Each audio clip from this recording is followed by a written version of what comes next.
John Morris lived the kind of life that you read about in novels and seen in movies. He's a decorated veteran of Vietnam, where he flew 57 combat missions. John started his career as an intelligence analyst with the United States military intelligence, and that was in 1967. His 3-year tour of duty with military intelligence included a year in the United States Army Special Forces with the Green Berets. And since 1973, John has been a homicide investigator, private detective, and a radio talk show host. John maintains very close contact with the men he served in the military intelligence, going back to his days at the U.S. Military Intelligence School. John offers access to intelligence information few even know exists. John's insider knowledge of the truth behind the deception of global warming is very unique and can help save the lives of those who are here to listen today. Ladies and gentlemen, I'd like to introduce John J.R. Moore.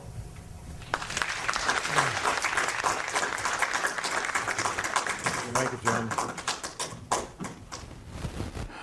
Good morning, ladies and gentlemen. It's good to see you. We've got a lot to cover today. We have a limited amount of time. What you'll be hearing in this presentation is a very compact version of what's taking me literally 27, 28 years to learn. I've interviewed dozens of people, read thousands of pages of books, watched a number of documentaries, and still get new information every week on this topic of global warming from my confidential sources. This topic, as far as the U.S. government is concerned, is one of the most highly classified matters that the government deals with. Highly classified and highly compartmentalized. People will sometimes flippantly say, well, an organization like the federal government of the United States can't keep secrets. Well, I assure you that they can keep secrets. Absolutely they can. The example I use is the Manhattan Project. The Manhattan Project was the project to build atomic weapons in World War II. Literally, tens of thousands of people, including my father and my grandfather, both worked on the Manhattan Project. Very few of those people had a clue what they were doing. My father and my grandfather were plumbers, and they worked down in Oak Ridge, Tennessee on the Manhattan Project. Yes, indeed, the government can keep secrets. And this matter of the truth behind global warming is one of the most important secrets that they have. The first thing I'll ask you this question. Would the federal government of the United States of America lie to you?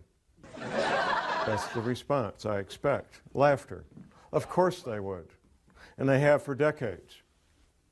Because of what I do and what I do professionally, I interact with people involved with law enforcement, including the FBI. I was working on a project with a couple of FBI agents, and we're having lunch one day. And we'd gotten to know each other a little bit. And I thought, well, I'll ask this guy the question, what happened with John Kennedy when he was shot?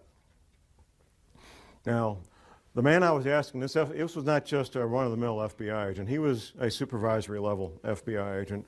Within a few years of retirement, he's now retired. And I kind of put him in a box because if he told everything he knew, he was jeopardizing his career and his pension. But if he said, John, the Warren report was exactly accurate, then I would know that he was a nutcase, because nobody believes the Warren report. So here was his answer. It was a very creative answer. This is from a supervisory level FBI agent regarding the Kennedy assassination. His answer was 2 words, creative forensics. Now, that let me know that he knew. What every person who's looked at it carefully knows is that the Kennedy assassination was not what we've been told it is. A couple of personal things when it comes to secrets and how military intelligence knows about things before they happen. First week of May, 1967. I'm 19 years old. I'm in a military intelligence school, and I got assigned for a Sunday morning, what they call a dining room orderly. My assignment was to be in the officers' mess where they served breakfast on Sunday morning, stand at parade rest, and whatever the colonels and the majors wanted, if they wanted coffee, I go get it. If they want toast, I go get it. Stand there at parade rest, eyes straight ahead, and just wait on the officers. One colonel is talking to another colonel. Now, this is military intelligence school, and these are field grade officers in military intelligence. First week of May, 1967. One colonel says to the other colonel, you know, those Golan Heights are going to break loose any day now. First week of May, 1967. What happened 4 weeks later? The Six-Day War. Yeah, they knew. They knew. Fast forward just a few months, September 1967. Now, I see some folks in here old enough to remember the Tet Offensive of 1968 in Vietnam, end of January 1968, which took place only 2 months after General Westmoreland gave his famous light at the end of the tunnel speech to a joint session of Congress, December 1967, where General Westmoreland told the joint session of Congress that Viet Cong were defeated on the battlefield, can no longer mount a credible offensive. I get to Vietnam in 1967 in September. By the end of September, I knew about the Tet Offensive at the end of January 1968. 4 months before it happened, 5 months before it happened. I knew about it, and I was getting ready for it. Everybody else found out the last week of January 1968. You better betcha, the people in military intelligence, they know about things before they happen. I know about things before they happen, even now, because I've maintained my contacts inside military intelligence. What you're going to learn today is known by the major world governments. I doubt the president of Zimbabwe knows what we're going to talk about, but the heads of England, Canada, United States, Russia, China, they all know, and they're making preparations. The Vatican knows, and I have some local connections there that I know about the Vatican and what they're doing. The Fortune 100 companies, they're getting ready and being prepared. My first-hand awareness began in year 2000. Two different men, friends of mine, they were both researchers. They approached me and they said, John, there's this thing that's going to happen. We're not sure about the date, but it's going to happen. When it does, there's going to be abrupt climate change. There's going to be 200-mile-an-hour winds. There's going to be massive tidal winds. And I said, yeah, sure, give me a break, you know. But I knew these men well enough that I trusted what they told me, and I went to a confidential source and I said, check this out. I need to find out if this is true. And my confidential source, a friend of mine, he says, oh, John, you know, that's silly. That can't be real. But he trusted me and knew me well enough to check it out. He gets back with me a few weeks later, and he says, John, it's exactly what you said it is. It's coming, it's going to hit us hard. And there's going to be 200-mile-an-hour winds. And there's going to be massive tidal waves and earthquakes and all the things that you said. That was in the summer of 2000. Here we are 9 years later. Today being March the 29th, 2008. My research has continued. I've continued to develop my sources and put the whole thing together so I can make this presentation.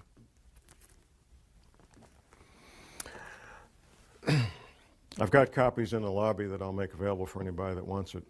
It's the Department of Defense study done by a private think tank about abrupt climate change. Now, the Department of Defense spent many thousands of dollars to have this private think tank put this paper together. And I've got a quote from this, and this, what I've got out here that you can get is the open source unclassified version. The classified version I haven't been able to get my hands on. But here's the first paragraph of that paper by Peter Schwartz and Doug Randall.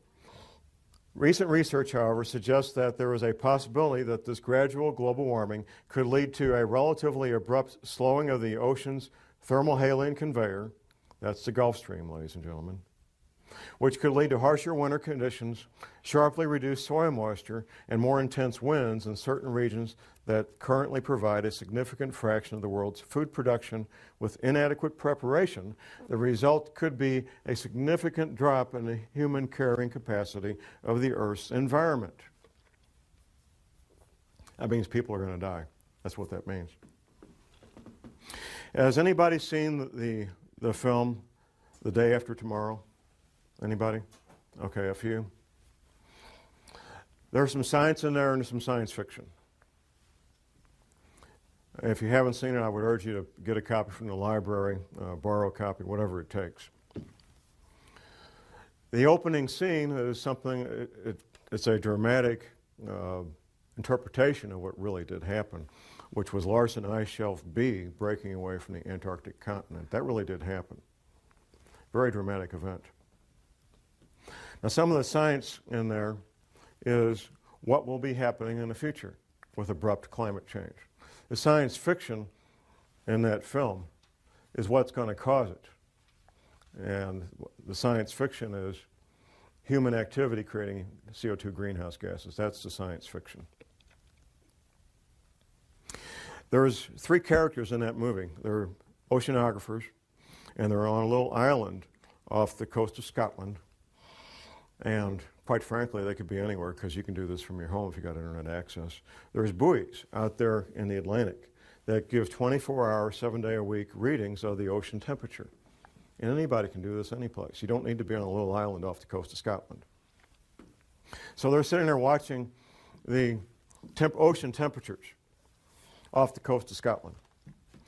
And then there's a dramatic drop in temperature on one buoy, then another buoy, and so forth. And what they're watching is the North Atlantic thermohaline conveyor, which is also called the Gulf Stream. From my private sources, I know that in real life, not in Hollywood films, but in real life, PhD oceanographers, 24 hours a day, 7 days a week, are actually doing that on both sides of the Atlantic, and they're very, very concerned. Just a couple of years ago, there was an announcement in November of 2005 that the Gulf Stream had slowed down by 30%. My private sources tell me it's been more than that. Now here's the deal. You look at a map of the world and you've got England, Ireland, and Scotland here, and you got Moscow here. They're both the same distance from the North Pole. They're both the same distance from the North Pole. England, Ireland, Scotland, and Moscow. What's the difference? I mean, they rarely see any serious snow in England, Ireland, and Scotland. They don't have furnaces like we do because it doesn't get to be 10 degrees. And they certainly don't have the winters of Moscow, even though they're the same distance from the North Pole. The reason they don't is the Gulf Stream. The Gulf Stream is that ocean of warm water that comes up from the Caribbean, the Gulf of Mexico, up the east coast of the United States, goes over and down past England, Ireland, Scotland, past France, goes on south and makes a big circle. That's the Gulf Stream. That's what gives England, Ireland, and Scotland the very temperate, mild winters that they've always enjoyed. The best PhD oceanographers on the planet know that it's slowing down, and they know it's going to stop. There's some disagreement about when. And because there's some unknowns that they have to try to do some guesswork. But here's what makes the Gulf Stream work. It's the salt content. It's the salinity of the ocean. The salt content of the ocean allows that big engine to pump that water up, go over and come back down and do that big circle of thousands of miles. The salt content is changing because of melting freshwater ice in Greenland and melting freshwater ice in the Antarctic. Now, the melting ice at the North Pole doesn't make any difference because that's floating salt water. So it doesn't make any difference. It doesn't change the sea levels, it doesn't change the salinity of the ocean. This fresh water being introduced into the ocean is reducing the salinity of the ocean. That's slowing down the Gulf Stream, and at some point it will stop. 3 years, 5 years, 20 years, I can't tell you when. And the best PhD oceanographers on the planet can't tell you when. They can tell you it's about to happen, though.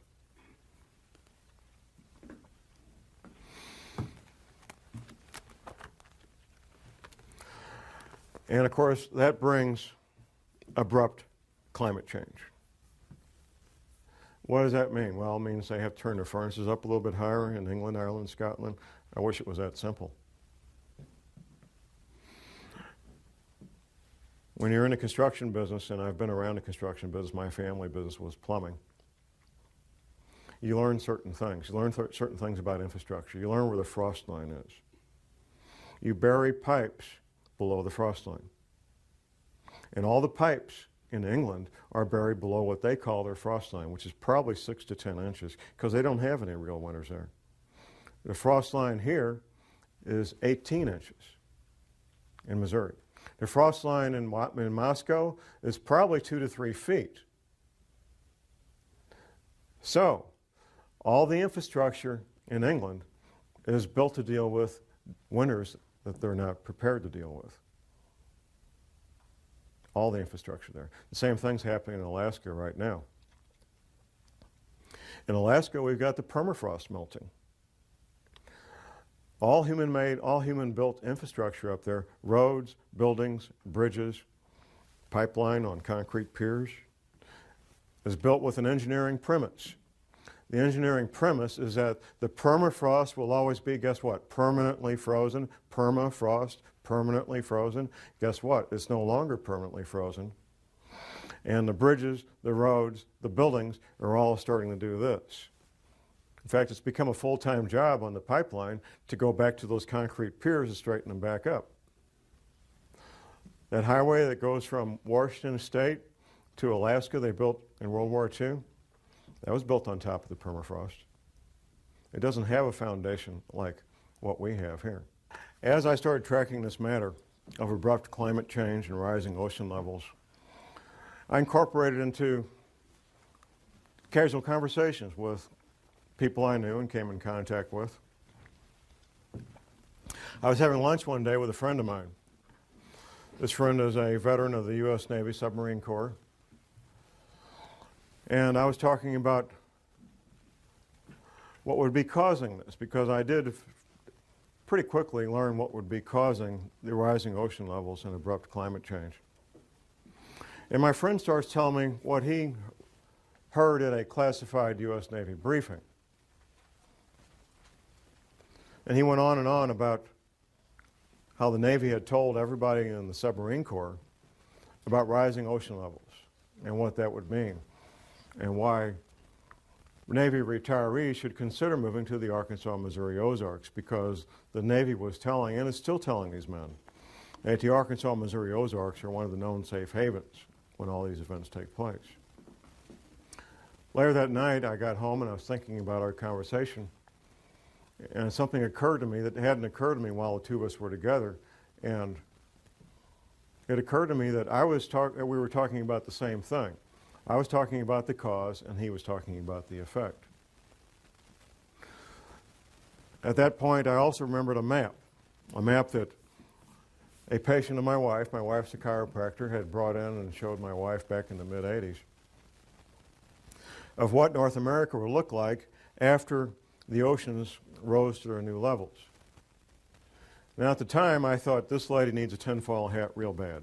That's the only thing I could think of. It was a beautiful full-color map done by a psychic. But I always remembered the map. I have a very good memory about things that I choose to remember.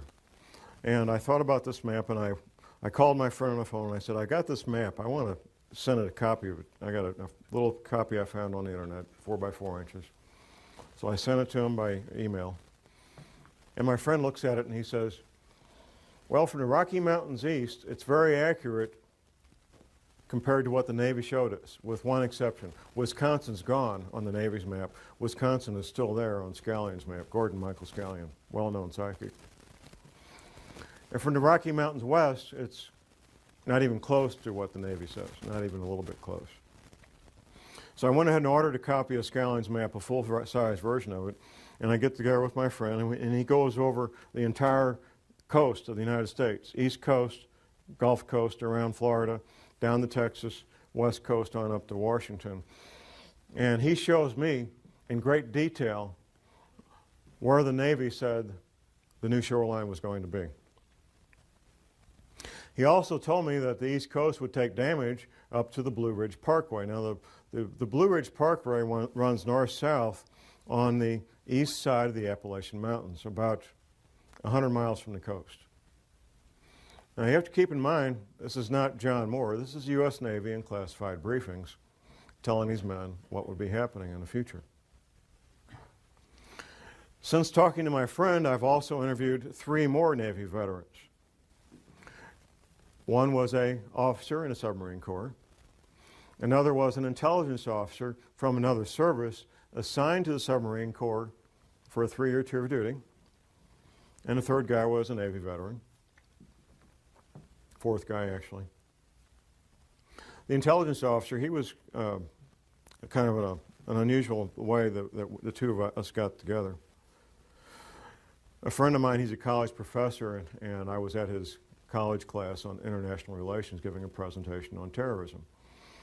The other presenter was this former intelligence officer. So we finish our presentation to college students on terrorism, and we go to a pizza place in Rolla. And there's 4 of us. Myself, I'm sitting here. The retired intelligence officer, his wife sitting next to me. And the intelligence officer himself sitting across from me, and my friend the college professor is right over here. Once I found out that he did a 3-year tour of duty with the submarine corps, I knew I had to ask the question. I might never see this man again in my life. I got to ask the question. Now, we haven't talked about rising ocean levels. And this you have to keep in mind, this is a basic tool of investigative work, is interviewing witnesses at different times and different places, interviewing witnesses that don't know each other. You want to get to the heart of a matter, that's the way it's done. You find witnesses who don't know each other that have the same information, and you interview them at different times, different places. So I asked him, tell me what you know about rising ocean levels. His wife, sitting next to me, before he can even speak up, his wife sitting next to me says the following. We were on our last duty assignment, and we were at the Pentagon. Now, we've been all over the planet, typical military family, and we had to pick a place to retire. We chose the Arkansas, Missouri Ozarks because of rising ocean levels. I had my answer. I had my answer. We talked about that a little bit more. A few weeks later, I made a lunch appointment with him, and I brought the map with me that I'd revised after going over with the first submarine veteran. I brought it with me. We met at Steak and Shake, had lunch, and I had him revise the map even further, getting a few more details in there. The third submarine veteran, retired submarine officer, he's one of my pistol students. We had lunch and we talked, and he says, John, I signed these non-disclose agreements. If I tell you what I know, I could lose my pension. I have to be out 5 years before I can tell what I know about rising ocean levels. I've only been out 3 years. I said, well, can you blink your eyes once for yes and twice for no? Then you won't be talking. He says, yeah, I can do that. The retired submarine officer verified what the other 2 submarine veterans had told me earlier. Word for word, detail for detail. And he also, this is the third man who had chosen the Arkansas, Missouri Ozarks for his retirement home. The Prophecy Club, a Christian group out of Topeka, Kansas, they sent me on a nationwide speaking tour in 2005 on this topic. And I'm up in Detroit speaking on this. On one of the breaks, I have a man walk up and introduce himself to me. He says, John, I'm in the insurance industry. And we've wondered for years, us in the insurance industry, why is there such a cluster of retired Navy people in the zip codes of the Arkansas, Missouri Ozarks? Now I know. Now I got my answer. The Navy knows. Another pistol student of mine, retired Navy guy, I said, what's the altitude of your new home? He told me to the foot the altitude of his new home. How many people can do that? Almost nobody. He told me to the foot the altitude of his new home in the Arkansas, Missouri Ozarks. Absolutely he did.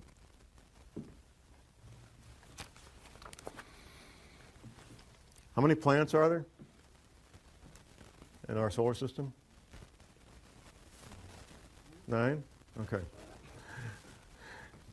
NASA. Never a straight answer. NASA. July 29th, 2005, announced the finding of the 10th planet, named Xena. Do a Google search. They did. Don't take my word for it. NASA announced the finding of the 10th planet, named Xena, 29th of July, 2005.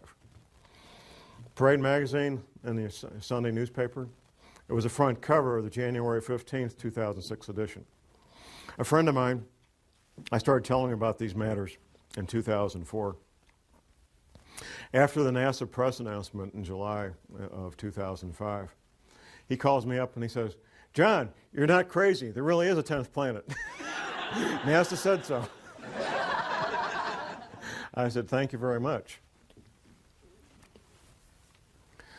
There has to be a cause. And this is something, quite frankly, we don't need to address it, but we will address it. The cause is the 10th planet.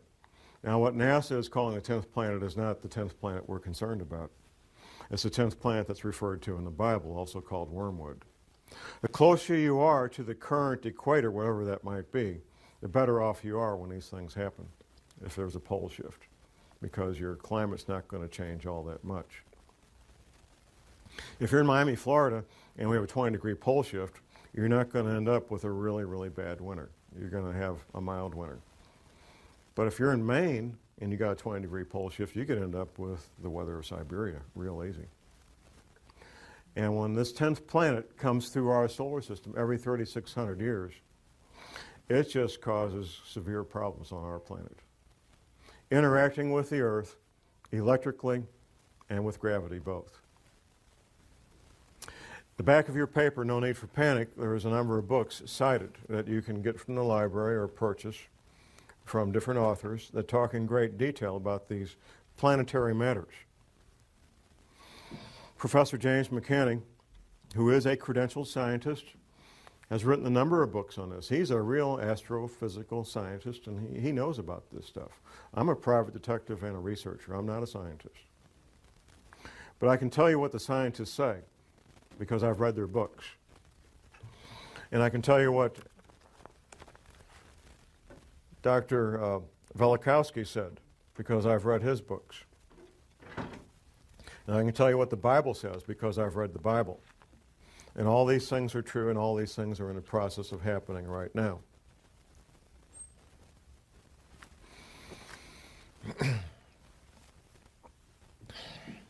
It took me a while to figure this out for the following reason. All these Navy veterans, they were all told about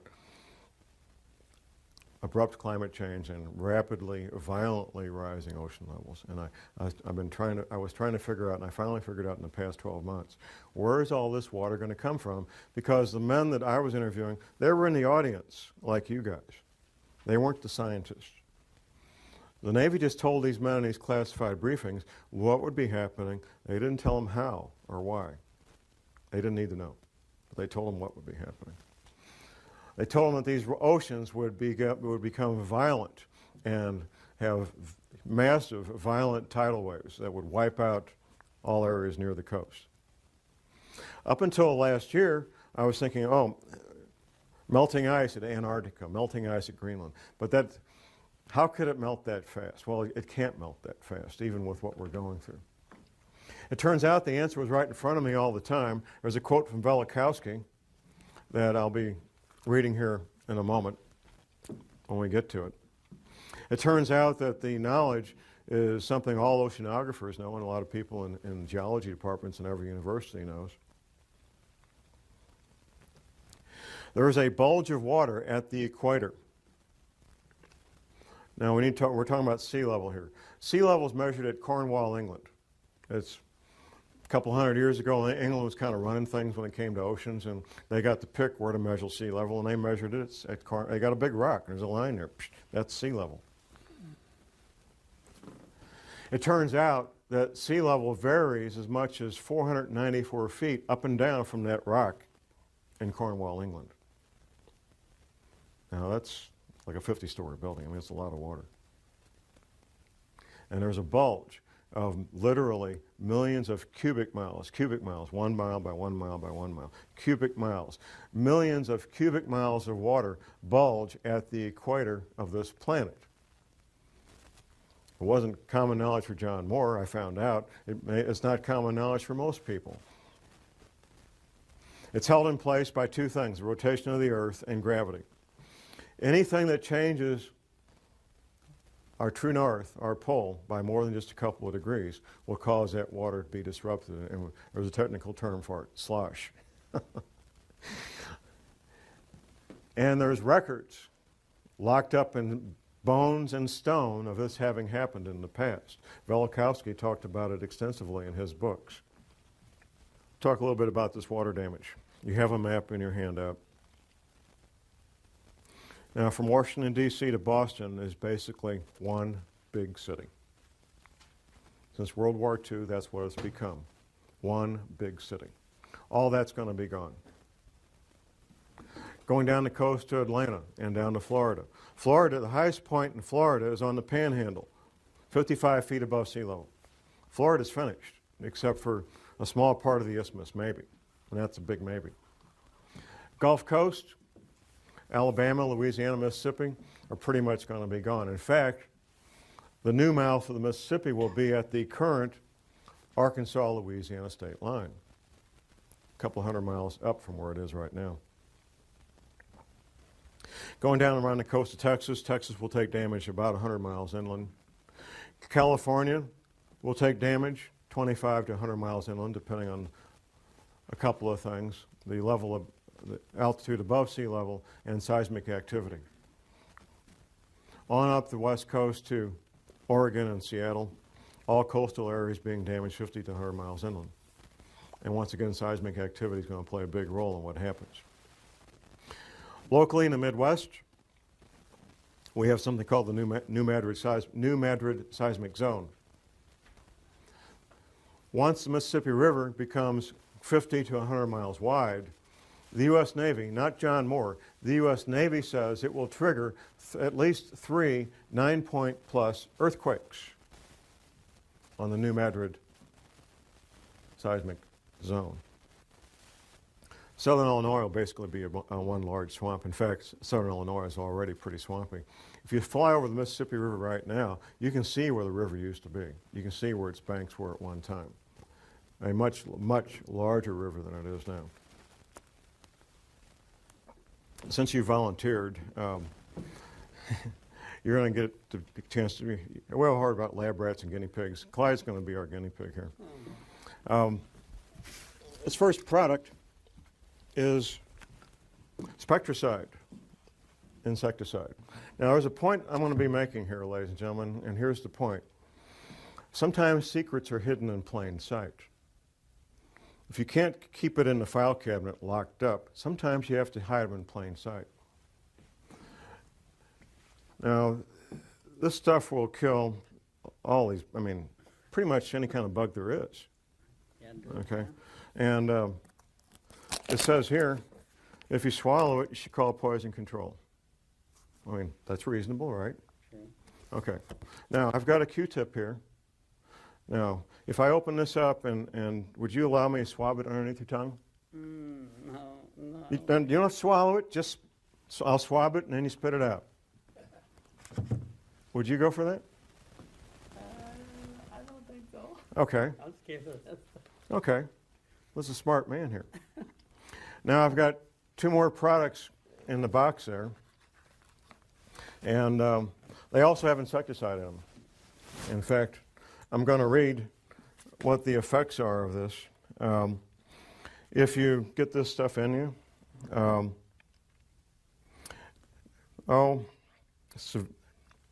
death, nausea, vomiting, abdominal distress, diarrhea, stupor, weakness, muscular weakness, tremors, convulsions, respiratory cardiac failure. Now, I'll make the same offer to you, Clyde.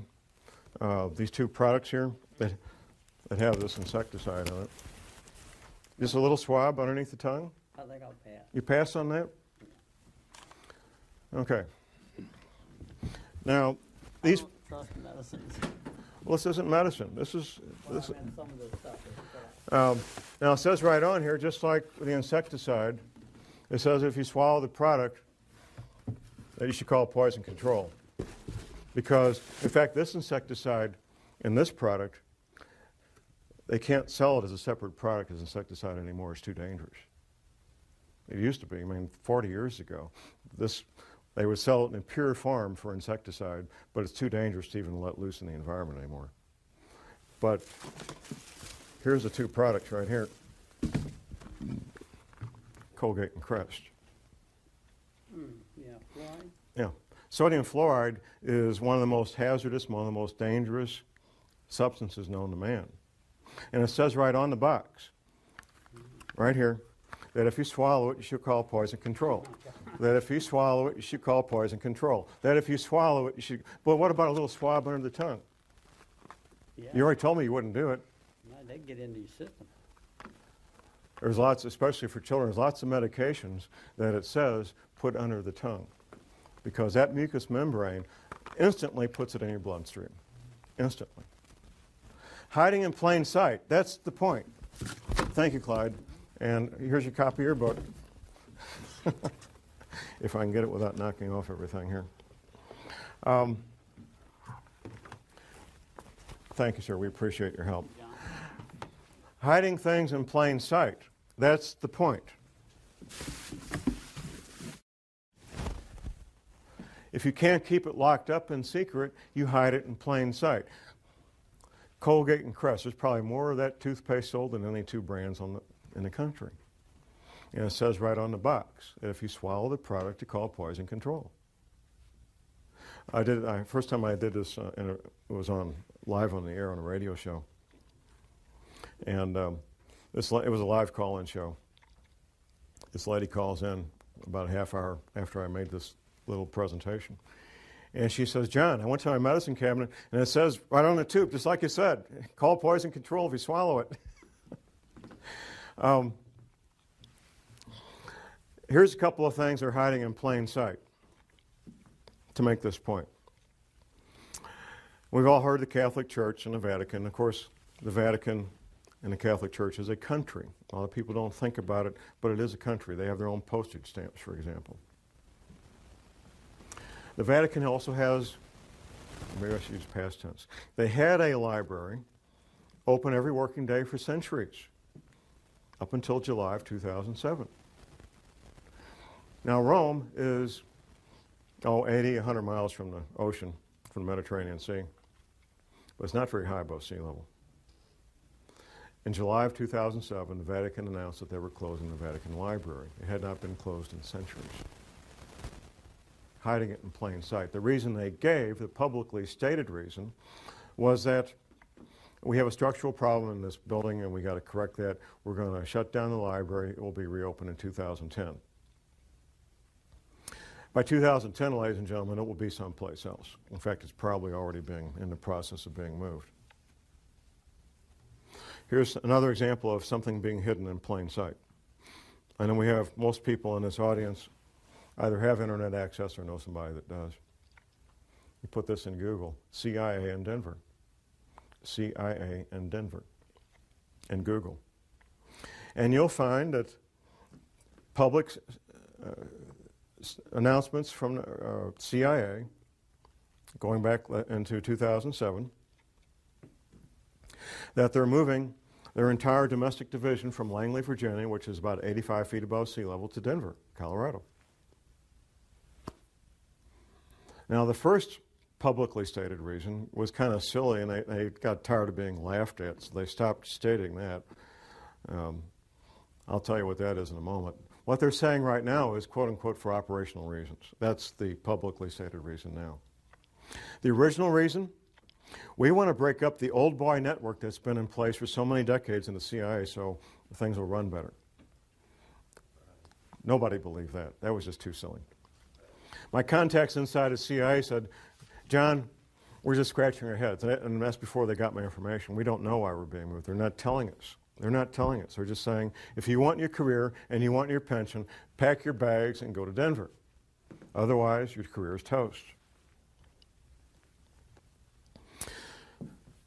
EPA, our friends.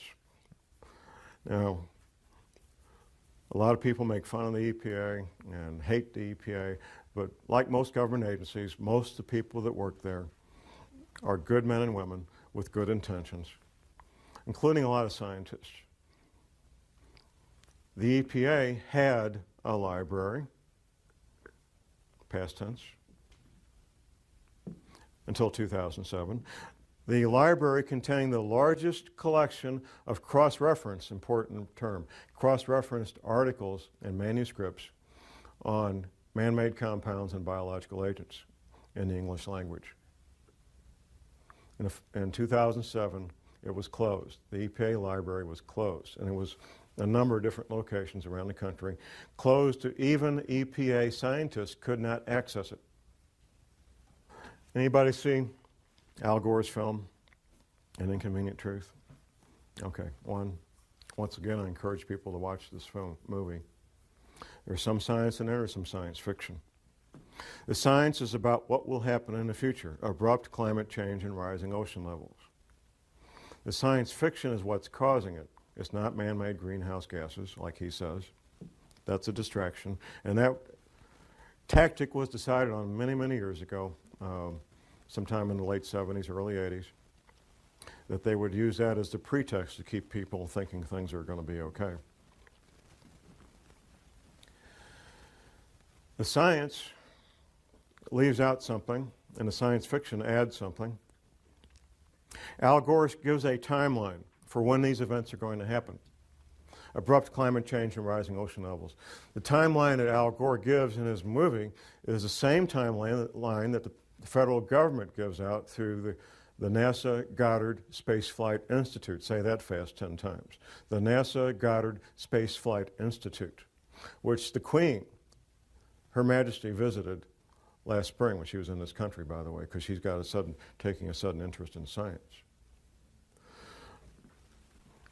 Jim Hansen is the director of the NASA Goddard Space Flight Institute, and the timeline he puts out and the timeline Al Gore puts out is the exact same timeline, and here it is. It's kind of clever what they did in the movie, the way they said it. But in 2016, things will start to get bad, abrupt climate change and rising ocean levels. And then about 2050, things will really get bad, abrupt climate change and rising ocean levels. Exact same timeline put out by the federal government through NASA. NASA's part of the military, by the way. If you notice, these space flight shuttles go up, captain this, lieutenant that, colonel, I mean, it's the military. It's always been the military. That's the official timeline put up by the federal government. Now, the real timeline. I found out through my confidential sources what the real timeline is, and I found out why they're doing what they're doing right now, moving the CIA from Langley, Virginia to Denver right now.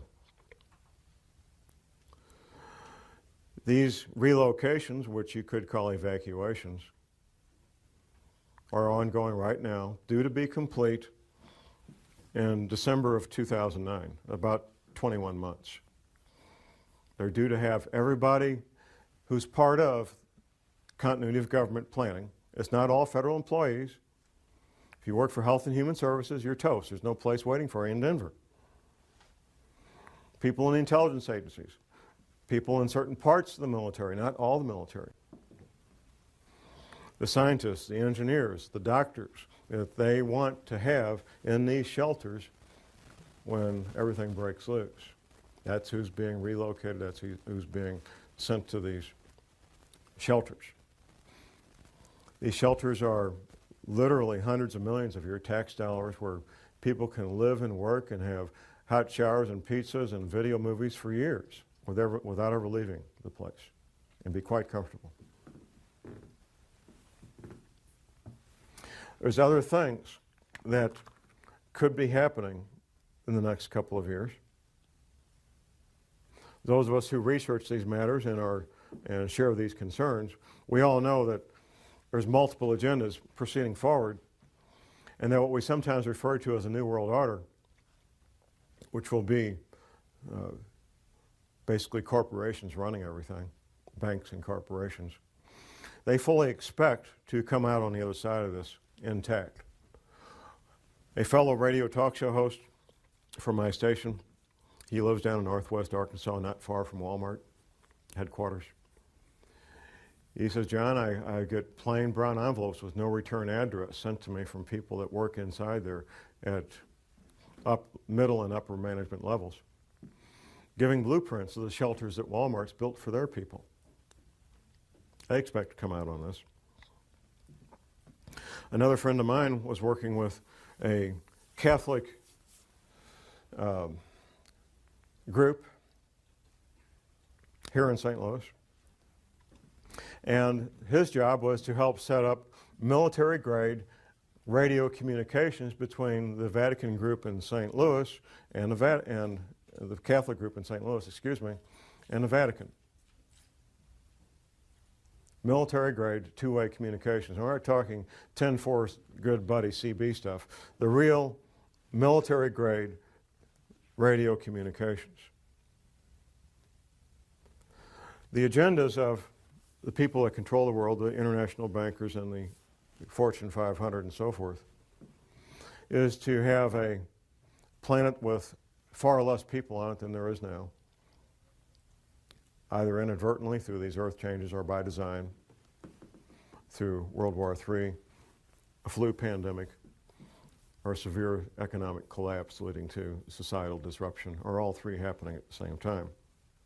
These are all matters that could be happening in the not too distant future. What's going on right now? In March of 2008, well, the first 2 months of this year, of 2008, we had 400 tornadoes. I refer to what we're living in right now as phase one. Phase one is where normal commerce takes place. We can have our careers, interact with our families and our social events that we normally do, and life appears to be normal. The powers that be are using phase one to finish their final preparations. This shelter I talked about here at Weldon Springs, Missouri, it took almost twice as long to build it as they anticipated. They kept running into the various problems that any construction project has, but they got it built. And they're using these remaining months to finish up whatever final preparations they need to get their people in place and get moved. Phase two will be when these earth changes events, abrupt climate change, bizarre weather, earthquakes, tidal waves, all become so numerous that they become daily news. In fact, when I meet people out in the street, almost everybody comments on how bizarre the weather has become. And that's pretty much a topic of daily discussion.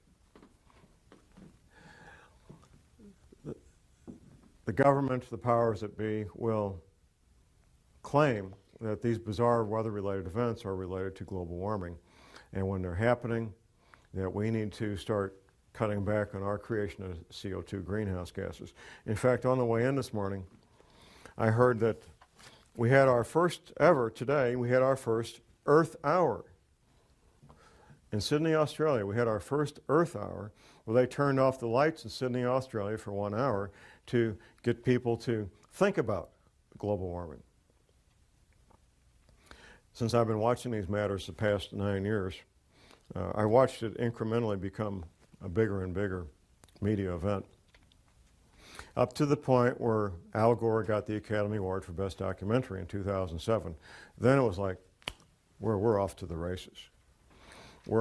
Up until that award, that Academy Award, global warming related news stories was maybe twice a week. That was about what I was seeing. Since then, since he got that Academy Award just over a year ago, it's been daily, 7 days a week, global warming stories. And there will be no end to it. As long as there's news, as long as they're capable of broadcasting news, you will have global warming stories every day of the week from now on.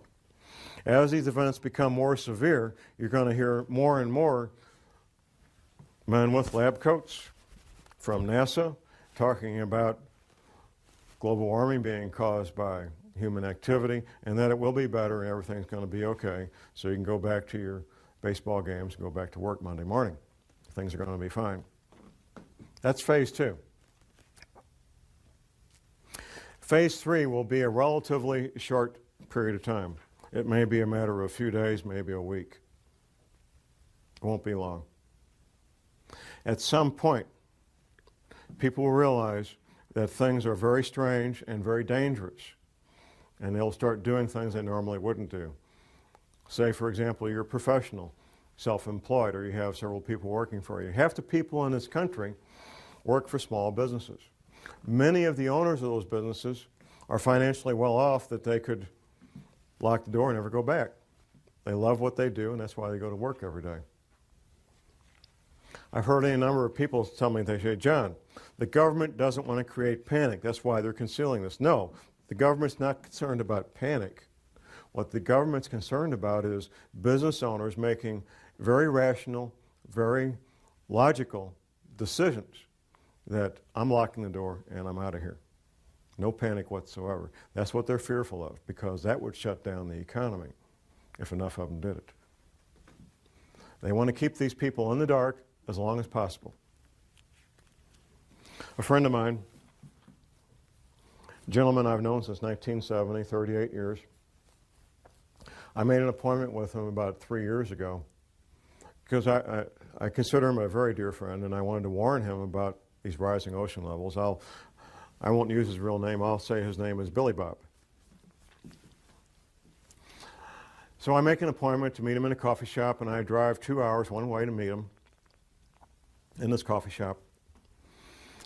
And we get caught up on marriages, divorces, babies and grandbabies and all that. And then I get to why I wanted to meet with him. I said, Billy Bob, did you know that the oceans could be in the hotel lobbies in Miami Beach in 5 years or less? Now, the answer he gave me didn't surprise me, because I know what he did as a young man 45 years ago. And he said, yes, I know. So I took half a day of my life to warn my friend about rising ocean levels, and it turned out he already knew. Now, 45 years ago, when he was in the military, he got involved with covert operations, the real black bag side of the house. And he's been connected ever since. He doesn't get his news from CNN or the newspaper or the Wall Street Journal. He gets his news from the people that make the news. So he didn't need to be warned. He didn't need to be warned. Most men, and it's mostly men because of the nature of the work they do, some women, who know about what we're talking about today, just simply go about their lives and keep quiet about it. They're not public speakers. They take care of their family, they take care of themselves, and the rest of you are on your own. What I bring to the table is public knowledge of what's a very well-kept secret. Phase 4 will be the end of the world as we know it. Once these oceans come up, the infrastructure that supports normal human activity will be wiped out. Take, for example, shipping, ocean-going ships. The bulky, heavy products of the world, whether it's grain or petroleum products or coal or lumber, is all moved by ship. Ships that go in and out of seaports. When the seaports are underwater, all that stops. It's finished. It's over. That's just one small example of what we're looking at in the future. The housing where 100 million people live will be damaged and or destroyed. The potable water that these people rely on will no longer be potable. The food that they rely on to eat will no longer be available. It will not be a pretty picture. Martial law will be instituted probably before that, which brings to mind these other scenarios I mentioned. Economic collapse leading to social disruption, for example. If things get bad and there's what appears to be a need for martial law related to rioting in the streets over economic collapse, people don't have jobs, can't buy food, people will probably go along with martial law under those conditions because it would appear to be the right thing to do. It would look like a way to get things back to normal. So people will go along with martial law under those conditions. If, however, Martial law is instituted because these oceans are coming. Nobody's going to pay attention to that. They're going to get out of Dodge. They're going to get out of Dodge. They're going to be gone. And martial law or no martial law, they're going to be gone.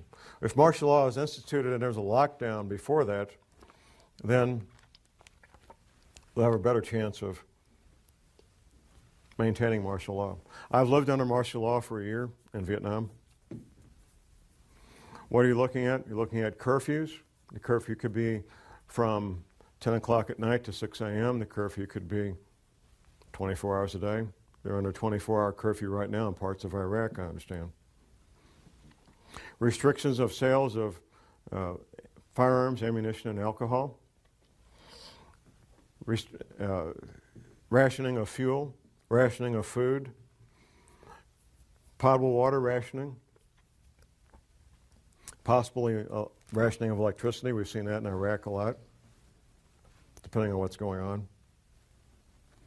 Martial law is not a fun thing to be part of or live under, even if you're part of the occupying force, because it changes your life. Got some interesting questions that we'll go through one at a time here.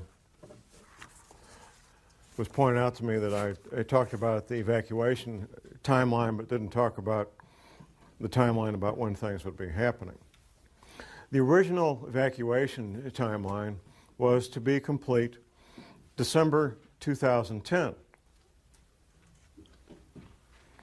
Now, when you're moving literally tens of thousands of people, their spouses, their children, their pets, their household items, it's no small thing. It's a massive logistical problem.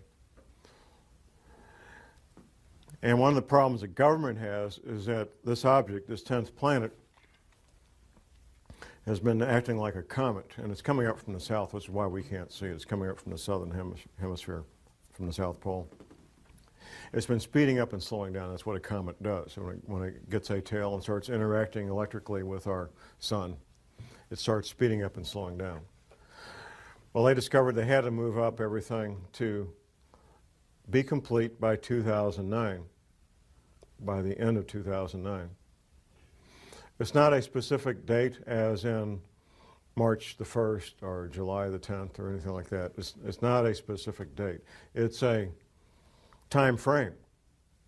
The time frame is 2010. That's the time frame. That's why 2012 is a distraction.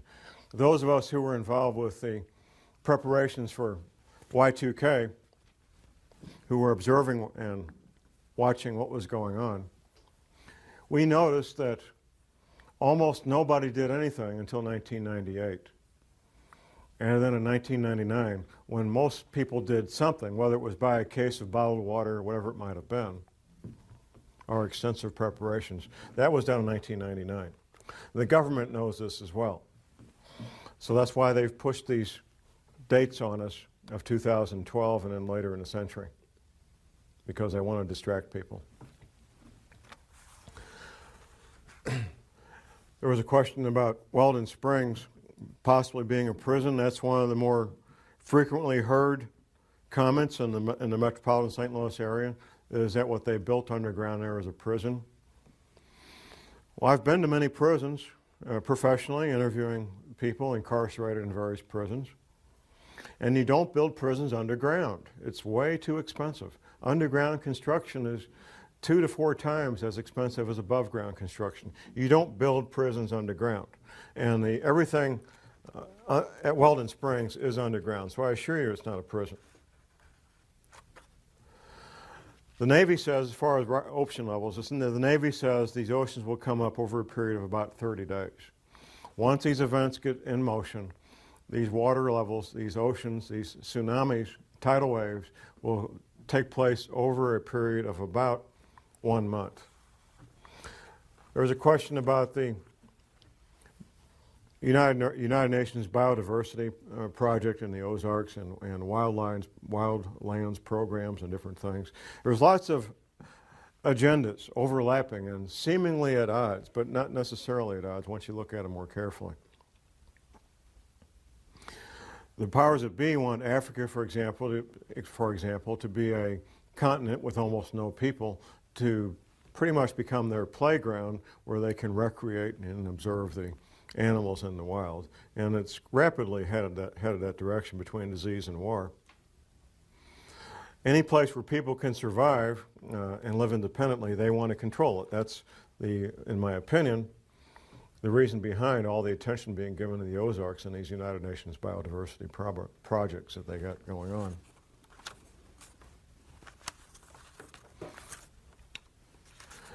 There's been some questions. Of course, St. Louis is the headquarters for Monsanto, about Monsanto buying up and getting patents on seeds. I think that's what the question had to do with patents on GMO seeds. And they do.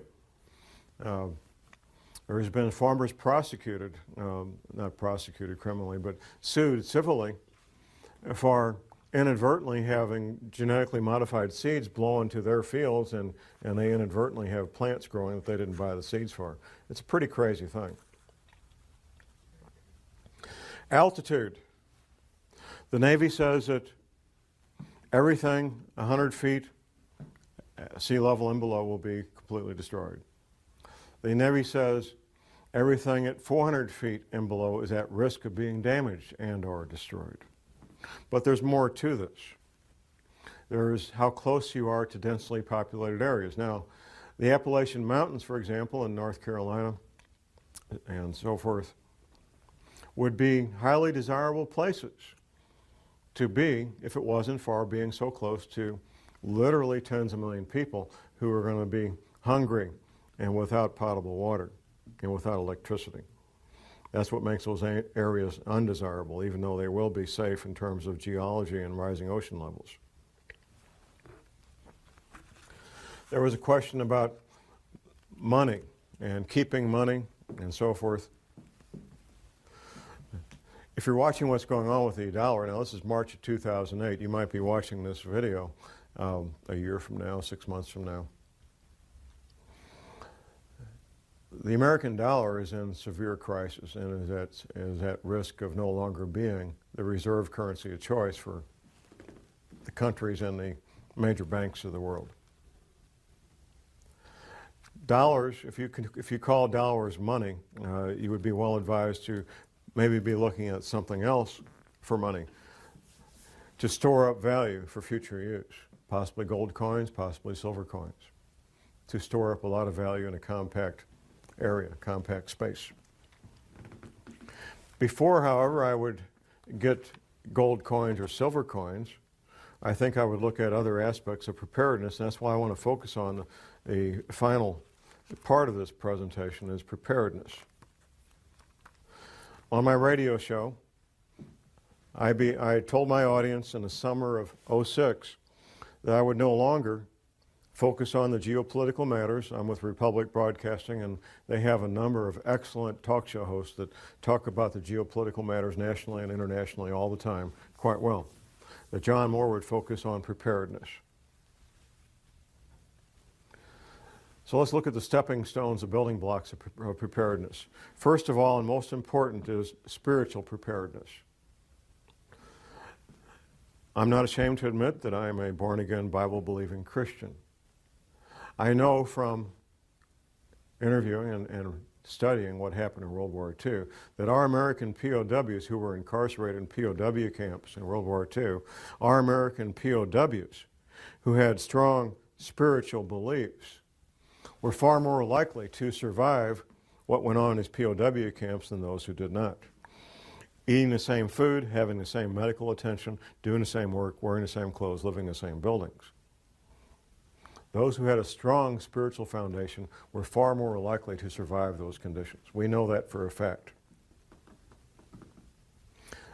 It's not my job to tell you what your spiritual beliefs should be. My job is to tell you need to have strong spiritual beliefs, whatever that might be for you.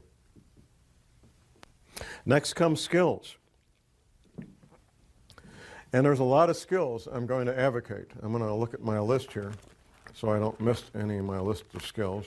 And I'm going to come back and read you what Dr. Velikowski wrote about what might happen. The skills of a farmer, a gardener. You will be growing your own food. The skills of a paramedic. Now we get so used to, if somebody gets injured, we dial 911, and in a few minutes there's a wonderful shiny ambulance with these highly trained technicians that got all the stuff they need to save life. In a future where things no longer work like we're used to, you're going to be your own paramedic, or you're going to sit there and watch your loved one bleed to death from a chainsaw accident or whatever it might be. An EMT course is one semester at your local junior college, maybe $100, $200, and you'll know more about emergency medical matters than 99% of the people in this country. One semester at your local junior college. You don't need to worry about passing a test unless you intend to be a paramedic or an EMT. You don't need to worry about taking a test at all. You want to learn the skills, and you want to get a kit equal to your skill level. Now, the paramedic training is three more semesters of college on top of that first one. And then you'll have a skill level almost equal to a medical doctor when it comes to emergency medical treatment. The skills of a ham radio operator. Now, I've been in places, I've been in combat, and I know what it's like not to know what's going on. This book that I offer on my website, Emergency Survival Communications, excellent book. It's written for people who don't know anything about radios. Sitting someplace when things are bad, let's take an example most of us are familiar with, 9/11/01. By mid-morning of the 11th day of September 2001, I knew we were at war because smoke was coming up out of the Pentagon. That's how I knew we were at war. I set up emergency communications on my dining room table. I monitored the local emergency frequencies where I lived in St. Louis. I monitored the radio frequencies nationally, and I monitored the TV stations for 24 hours a day, 7 days a week for about 10 days or so. We finally shut it down. Being able to instantly and effectively communicate with your friends and loved ones, and we found this out during Hurricane Katrina, two-way radio communication that you control could mean the difference between life and death. In Hurricane Katrina, it was a matter of life and death for many people. The ability to communicate with their loved ones, let them know they were okay, ask for help, or be able to give help. The skills of a backpacker, being able to carry everything you need on your back, your shelter, your clothing, your hygiene needs. Being able to clean yourself out in the field, prepare food out in the field, and do so in a manner that doesn't make you sick. Being able to take water out of a stream and filter it so you can drink it without getting sick. All the things that a backpacker knows, the skills of a soldier. In a severe crisis like Hurricane Katrina, for example, you're your own cop, you're your own soldier, or nobody's protected. That's what it comes down to. You become your own soldier, you become your own police officer, and you protect your loved ones because of these skills that you learn. Animal husbandry. In a severe long-term crisis, having goats and sheep and chickens and ducks and rabbits can mean the difference between a fairly good and healthy diet and one that's terribly lacking in protein. It's extremely difficult to get the protein you need from an all-vegetable diet. Extremely difficult. The skills of a carpenter, of an electrician, of a plumber. Things that we may call up a professional to do now, you will be on your own to make these repairs. The skills of an automobile mechanic. All these skills take years to learn, and you can't learn them out of a book, at least not and be very effective. There's some things you can learn out of a book, but without practical application, you're just guessing at how this stuff works.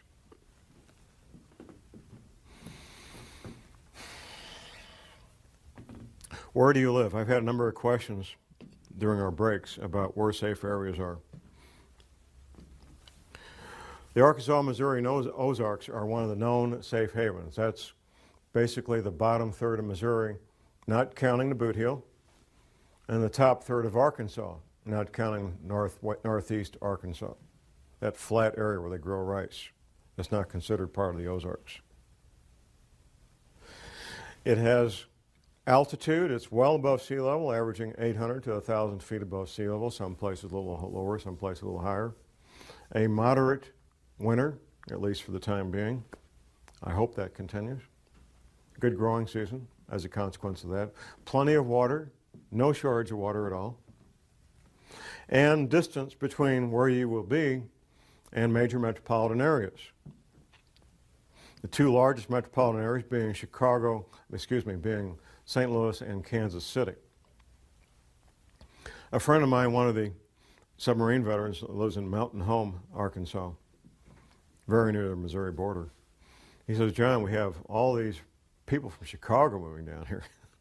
All these Chicago cops. Maybe they know something, huh? If you're choosing a place to live and thrive during a severe long-term crisis in the Ozarks, you may think, well, myself and my spouse, we can do this. Then I remind people who are considering that of the number 168. 168 hours in a week, and in a severe long-term crisis, somebody's going to have to be awake 168 hours a week.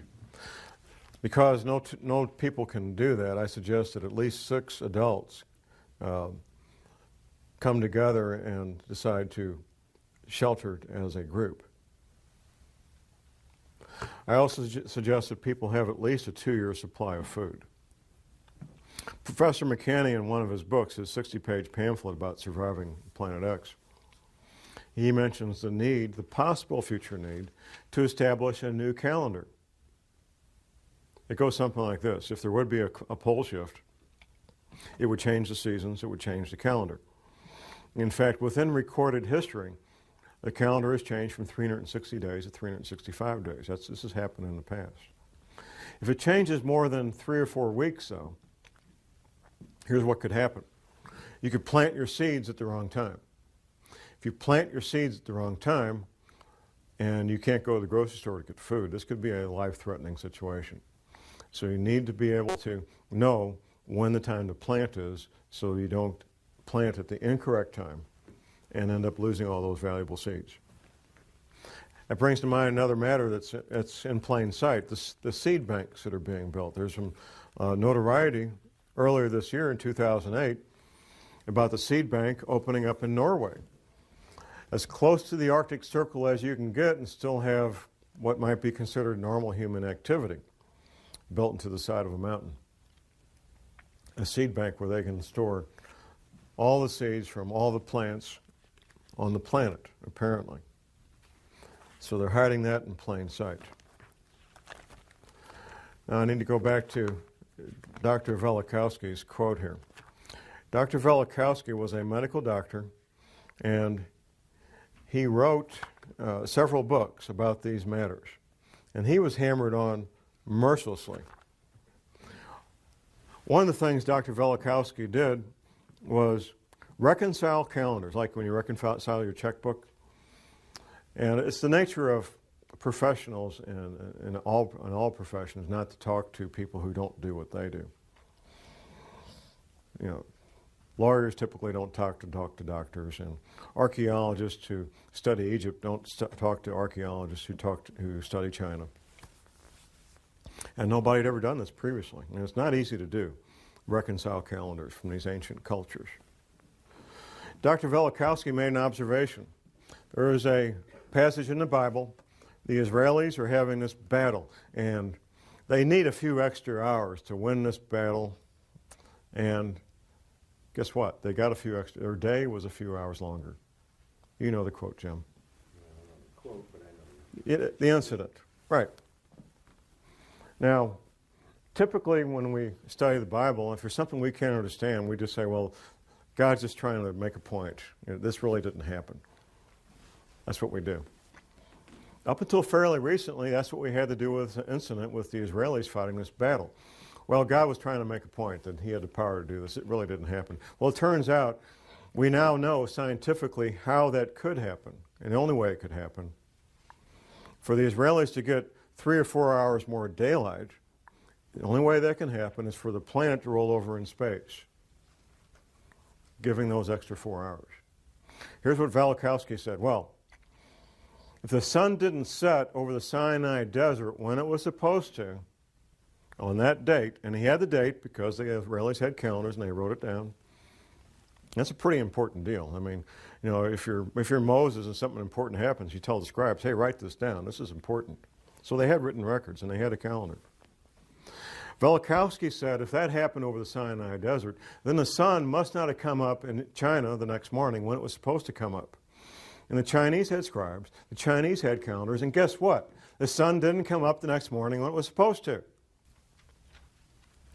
Now, Dr. Velikovsky wrote a number of books. Now, what I'm going to quote here word for word is a quotation from one of those books. It's titled Earth in Upheaval by Emanuel Velikovsky. Now, what he's doing here is giving this is one page of one book. One page of one book. He's giving a very compact, highly condensed observation of what happens in a pole shift. Observations based on what he found going around the planet and finding the evidence. It's titled A Working Hypothesis. Let us assume as a working hypothesis that under the impact of a force or the influence of an agent, and the Earth does not travel in an empty universe, the axis of the Earth shifted or tilted. At that moment, an earthquake would make the globe shudder. Air and water would continue to move through inertia.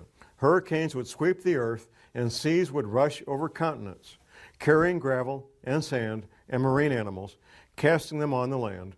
Heat would be developed. Rocks would melt, volcanoes would erupt, lava would flow from fissures in the ruptured ground and covered vast areas. Mountains would spring up from the plains and would travel and climb on the shoulders of other mountains, causing faults and rifts. Lakes would be tilted and emptied. Rivers would change their beds. Large land areas with all their inhabitants would slip under the sea. Forests would burn. Hurricanes and wild seas would wrest them from the ground on which they grew and pile them, branch and root, in huge heaps. The seas would turn into deserts, their waters rolling away.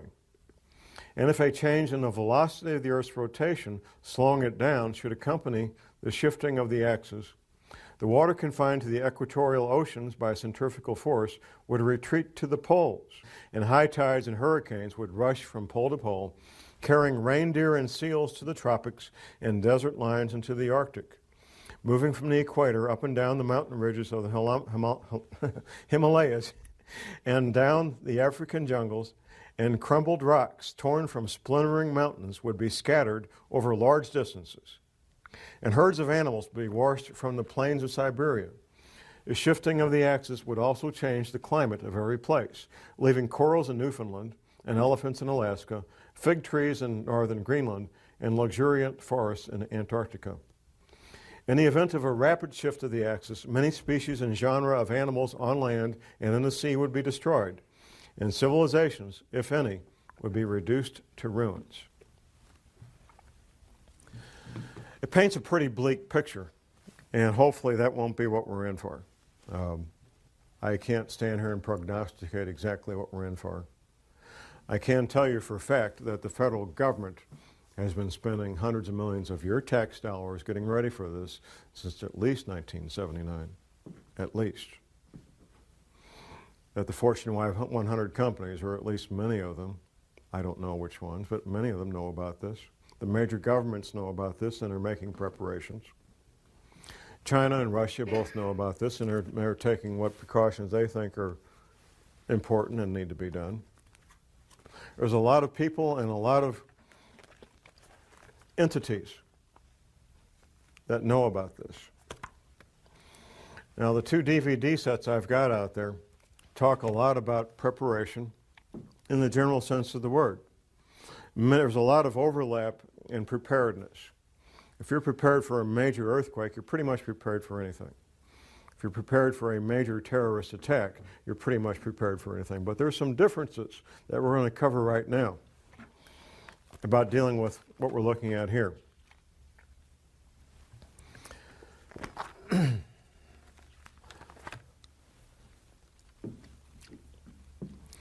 Anybody here watch Little House on the Prairie, Michael Landon? Okay. life on the Kansas prairies in the 1880s, 1890s. In the 1880s, 1890s, we had a complete working infrastructure in this country where goods and services were produced and delivered. Commerce took place. We had a postal system. We had law enforcement. We had the military. We had medical care. Bulk goods were produced and delivered and transported, none of which used internal combustion engines. None of it. None of it. No internal combustion engines. It was all people power, animal power, and steam power. That's what made that infrastructure work. Well, ladies and gentlemen, we may be going back to the 1880s and all that infrastructure is gone. Steam engines are pretty much in museums and not available to the rest of us to use, although I'm working on that. Horses, there's a lot of horses around, most of them for pleasure use, not many would be used to or are suitable for pulling heavy wagons, although I guess they could be adapted for that. And what wagons do we have? That whole infrastructure of cargo wagons pulled by horses is pretty much in museums too. Sailboats, bicycles, steam-powered cars, steam-powered boats, steam-powered tractors. That's what we'd be looking at eventually. On my website, you'll see steam engines built by Mike Brown. I'm working with another manufacturer who's doing something nobody's ever done that we're aware of, and that's fabricate complete steam electric generating sets mounted on a flatbed or an enclosed trailer where it's all one package. So if you have wood or anything that burns, and if you have a little bit of water, you can have electricity. And that's a nice thing. Electricity is a good thing. And trying to operate communications equipment without electricity simply isn't going to happen, not very effectively anyway. There are some crank-up receivers that you can get, which I have a couple of them myself. Steam power is the way large amounts of electricity have always been generated. A lot of people don't know this, but this young lady might know here, but a nuclear submarine is a steamboat. An aircraft carrier is a steamboat. A nuclear power plant is a steam-generating power plant. That's the way large amounts of energy have always been made, because of the incredible torque and energy you get from expanding steam.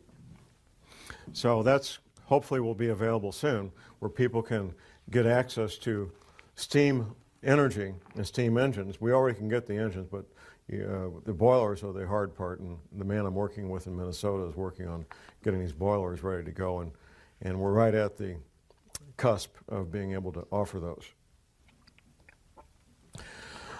Getting access to modern medical care, which I don't advocate except for emergency use, and modern dentistry, which I do advocate, could be very difficult, if almost impossible to do in a long-term crisis. If you need pharmaceutical products to live, you need to look for alternatives, because access to pharmaceutical products is probably going to be cut off. Getting those concerns taken care of now while you can is an important thing to do. Getting those dental concerns taken care of, stockpiling prescription pharmaceutical products if you need to do that. In a long-term severe crisis, as I mentioned earlier, if somebody wants what you have, whether it's your food or your teenage daughter, you're going to have to be the one stopping that person yourself.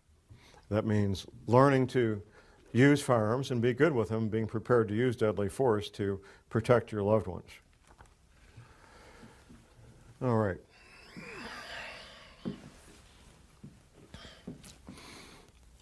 Most people, if you try to talk to them about this, aren't going to want to hear it. I wrote this paper, You Have No Need for Panic, for my brother and my brother-in-law, knowing full well that they probably would not pay heed. I've written a couple of times, and I've spoken publicly a couple of times about denial. Denial is not a river in Egypt. Denial is a very predictable human response. The first time I ran into it as an adult was in Vietnam in the fall of 1967.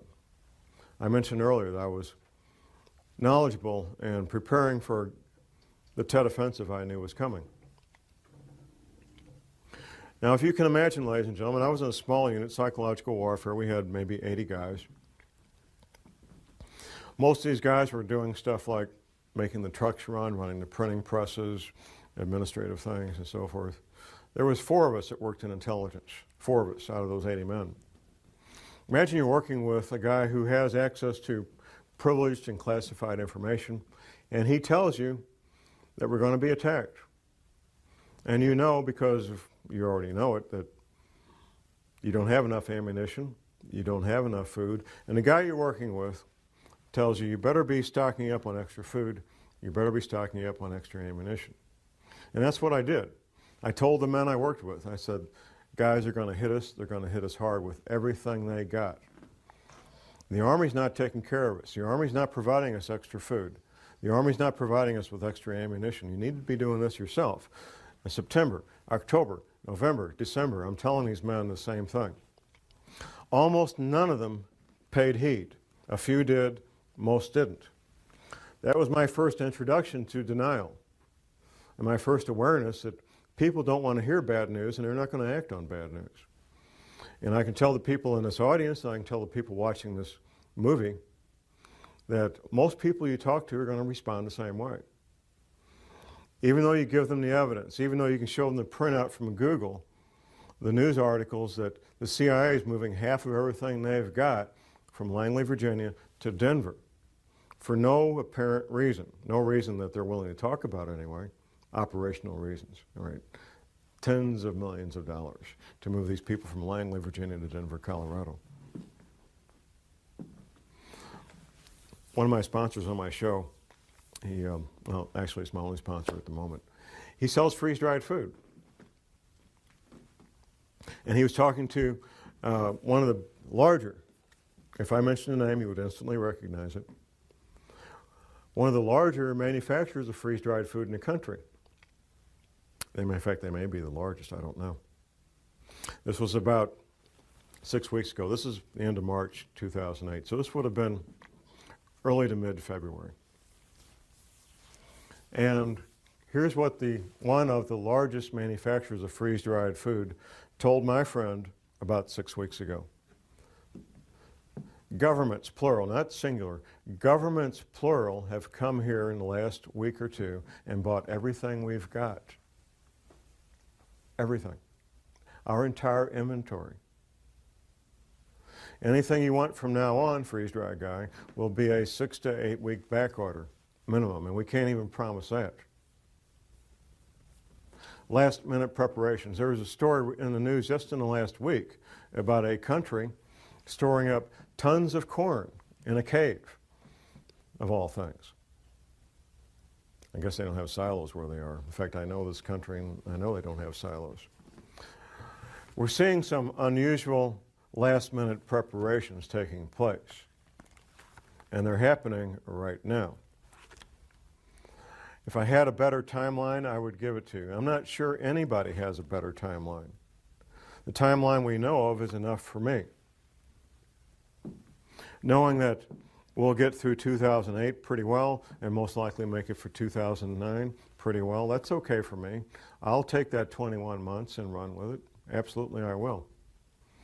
And every month after that is a blessing from God to do a little bit more and talk to a few more people. Every month after that's a blessing from God and be living on borrowed time, in my opinion. A little bit about Professor McCanning and what's causing all this to happen. Because I kind of touched on this a couple of times and we need a bit more detail. As opposed to what NASA says, our solar system is not electrically neutral, as NASA says, but is electrically charged. In fact, Professor McCanning refers to our solar system as being a massive solar capacitor. And any large object that comes into our solar system will start discharging that capacitor. And that's when the problems start, and it's already happening. This large body that we talked about earlier is interacting electrically and with gravity with our sun and with us directly. All weather, and this is mentioned in the film, The Day After Tomorrow, all weather except for small areas, and we talk about man-made weather, but man-made manipulation of weather can affect a couple hundred square miles for a relatively short period of time. That's what man-made weather can do. But otherwise, all weather on this planet is a consequence of energy coming at us from our sun. In the film The Day After Tomorrow, there was an actor acting as a NOAA, National Oceanic and Atmospheric Administration, acting as a NOAA scientist, and he makes this statement: the only place energy like this can come from, and at this level, is our sun. And that's a true, scientifically true statement. The sun is what's causing our weather to become so bizarre and so strange. Energy from our sun. And our sun is truly going ballistic and going bizarre, becoming bizarre. We've known for many decades that our sun goes through an 11-year cycle. 11 years of increasing solar activity to a high point, and 11 years of decreasing activity to a low point. When it got to the top of the 11-year cycle about 5 years ago, it didn't peak, it kept getting higher and higher to the point where all the instrumentation that they had set up to measure solar activity had to be recalibrated. They couldn't even measure it. They had to mathematically extrapolate to get the answers they were looking for what our sun was doing. And right now, in March of 2008, our sun is doing some very bizarre and very strange things, which is causing our weather to be very bizarre and do very strange things all over the earth. And it's happening right in front of our faces. And it will continue to happen. I urge people to get Professor McCanney's books, read his books, and listen to his radio show. Professor McCanney is a scientist who knows what's going on and is willing to talk about it. There are scientists in the government who know about these matters, but they don't talk publicly about them. It would be the end of their careers. There is occasionally a slip of the tongue. I'll give you an example of a slip of the tongue. There is a program for civilians to be trained to observe weather and report back to the county sheriff's office what they observed. Skywarn.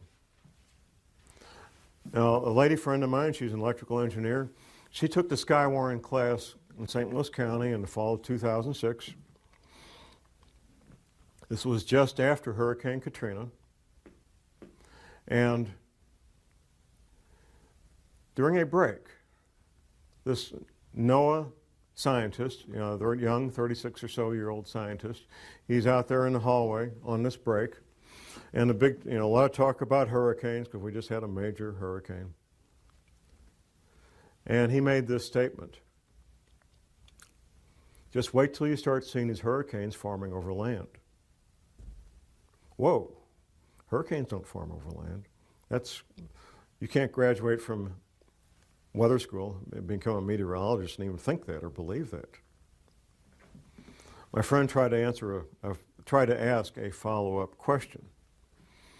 The young NOAA scientist knew that if he said anything else, his career and pension would be at risk, so he shut up right then. But we've since seen at least one hurricane over Oklahoma. It was about a year ago. The classic cyclonic type storm, about 50 to 100 miles wide with a well-formed eye and winds in excess of 75 miles an hour. That's the definition of a hurricane. Cyclonic storm covers a wide area with a well-formed eye and winds in excess of 75 miles an hour. Over Oklahoma about a year ago in 2007. One of the things about the modern age is anybody with internet access can watch in real time on radar as these things are happening. And my friends who are involved in construction and any outdoor activity, they watch that radar every day because it affects their livelihood. And tens of thousands of people saw this event, this hurricane over land. Do we have any other questions out there that have been written down and to be handed up front? We don't? Okay. I'll make sure I get over all these questions here. I think I have.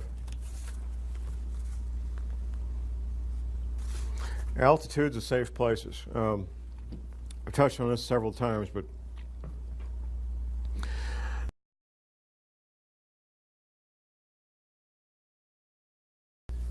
the collapse he describes is caused by economic problems. However, the book is often described as a survival manual disguised as a novel. The advice he gives And scenarios that take place are very, very likely to be happening in real life. That's why I recommend the book. There's another Hollywood film that I sometimes refer people to, Kevin Costner film, The Postman. They really don't explain what caused the problems with the Holocaust of the Postman and the crisis. However, you'll see if you watch the film, the actor, Kevin Costner, coming across what looks like a medieval English village. The way people dress, the way people live. He also comes across fortified towns and villages. In a severe long-term crisis, the federal government will still exist, and the federal government will still think they exercise control. The federal government will exercise control as far as their fence goes. That's what they'll exercise control over. State governments, pretty much the same way. Government in a long-term severe crisis will be at the county level. In fact, up until the Great Depression in the 1930s, that's what government was for most people in this country. And once you get 60 or 100 miles away from these cities, government for most people is still the county government. County government will once again be king of the hill. If there's any services provided by any government, it will be at the county level in a long-term severe crisis.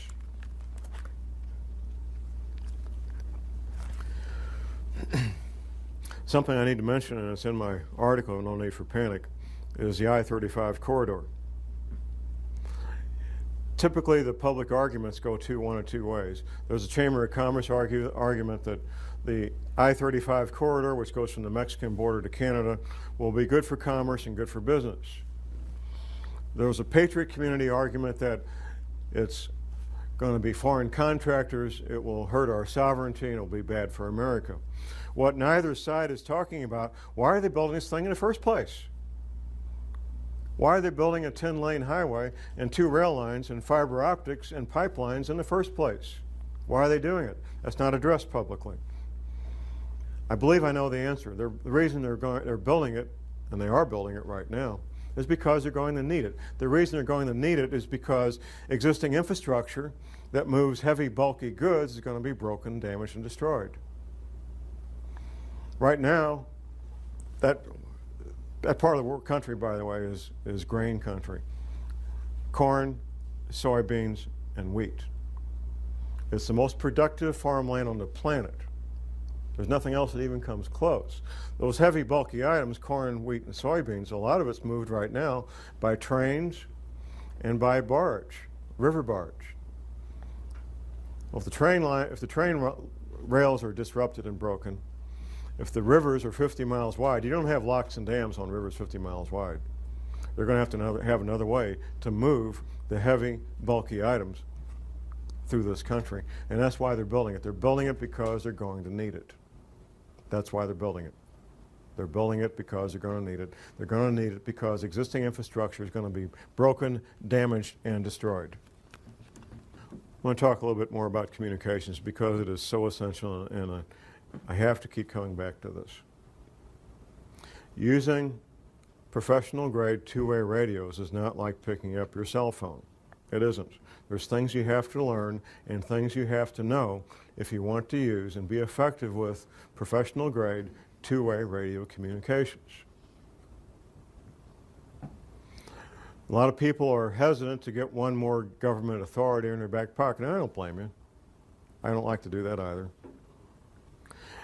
You don't need to become a licensed ham radio operator to get the skills of a licensed ham radio operator. The skills are what you need. The little card that says you can talk legally, it's nice to have, but it's not mandatory.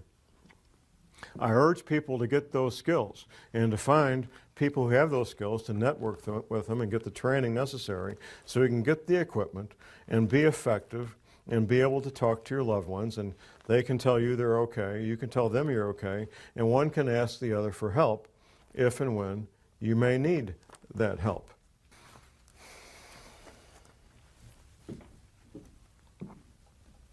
The time we've got, I really can't stand here and tell you precisely. Do we have 21 months? I hope so. As far as earth changes being severe, we probably do. In terms of other potential crises, there may be timelines and dates marked on calendars, but they haven't told me. This economy is in severe trouble. One of the foundational parts of our economy is major banks loaning money to other major banks. That's not happening. That's pretty much stopped if you've been paying attention. Tax-free municipal bonds, the place you park money for widows and orphans. AAA-rated tax-free municipal bonds, rated by Moody's. People don't trust the AAA rating anymore. Cities wanting to build new water projects, roads, sewers, whatever it might be, are having to offer 17 and 18% interest to get people to buy their tax-free municipal bonds. And they aren't doing it. They can't afford to pay that kind of interest and build new infrastructure in that manner. They simply can't do it. There's a lot of foundational things about our economy that are at severe, severe risk right now in March of 2008. The apparent solution is to create more money, which will make the crisis longer and worse, but that has been the decision, and they're going to stick to it. They're not going to change that decision. My advice to people is to focus on the local, focus on what you can do to help protect your family and your loved ones.